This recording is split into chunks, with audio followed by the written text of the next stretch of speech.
Hi, everyone. I'm Ron Richter and have been the Chief Executive Officer of JCCA for 10 and a half years. And I am passing the torch, so to speak, to JCCA's next Chief Executive Officer, who's Ann Marie Scalia. Hello, everyone. I am Ann Marie Scalia, the new incoming CEO of JCCA, and I am thrilled to be here. So, Ann Marie, when I think about JCCA, I immediately think about the people who work here and the clients we serve.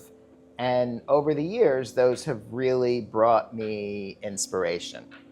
So I'm wondering what drew you to JCCA? Well, as you know, I have spent the first 18, 20 years of my career in the child welfare world working at Legal Aid. And JCCA was one of the agencies that I always saw as the beacon of the work in the child welfare arena. And when this opportunity came up, I could not think of a better place for me to spend the rest of my career, picking up where you have done such tremendous work for the agency. And yes, it is the staff that work here. It is the work that JCCA does that drew me to this position. So I'm thrilled and excited.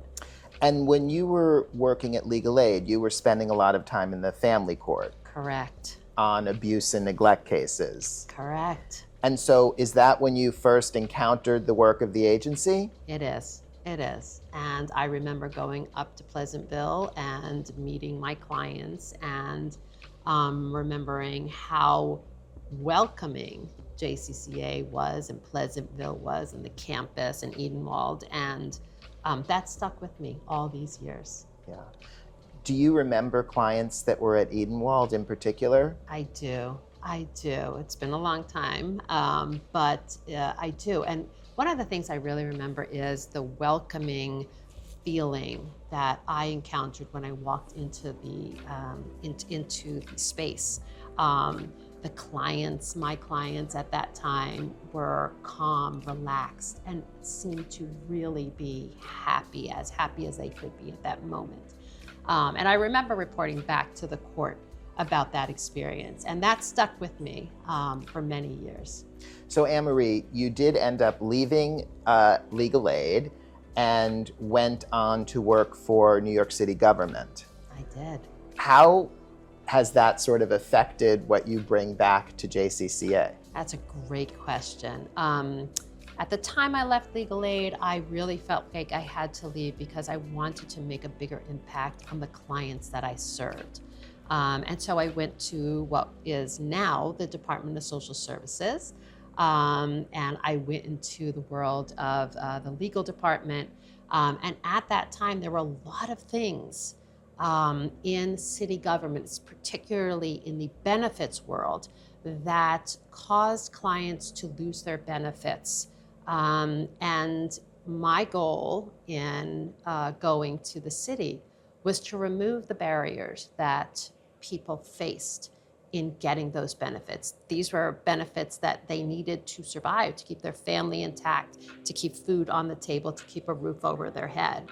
And so what I learned is more deeply what our clients holistically and families and children have to encounter in order to receive the services that they so desperately need.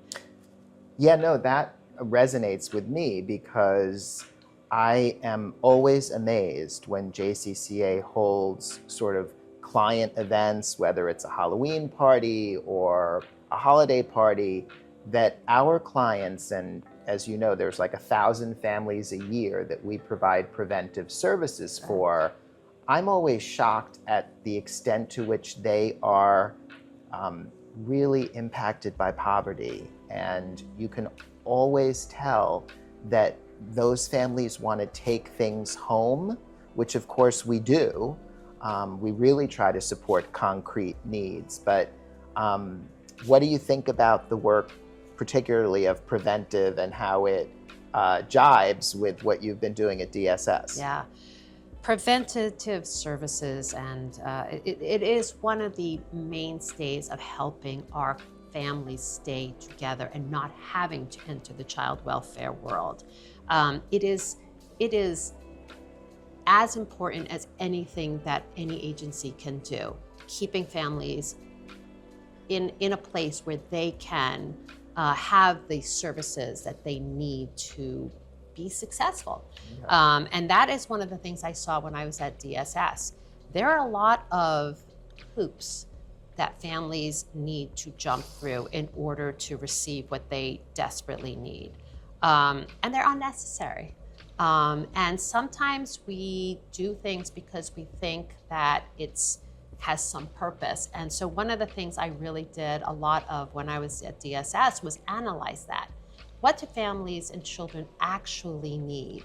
How can we make it easier for them to take that obstacle out of their life so that they can worry about the important things like their children's education, their medical needs, and making sure that these other things are not holding them back, because they can be debilitating. Yeah.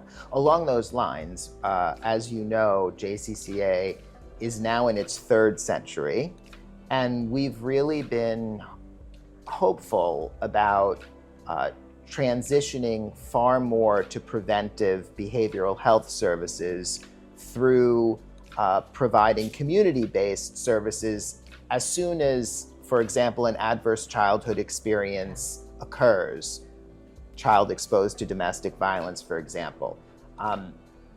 Based upon your experience, how do you see that next step for us? Yeah, well, let me say this. JCCA has been doing that work brilliantly. And that's why I'm so excited to be part of this team. So that is an area that I hope to continue, as you did, to explore and make sure we understand that we are actually meeting all the needs that families encounter or want. And so part of what I will continue to do is to listen to families, to listen to our staff, to understand what is maybe the new shift in need that we have to pay attention to. This is what JCCA does so incredibly well. And so in that vein, we will continue to do that with the amazing staff and team that we have that's been doing this, as you said, going into now the third decade, century, which is really a testament to the organization and everyone who has passed through.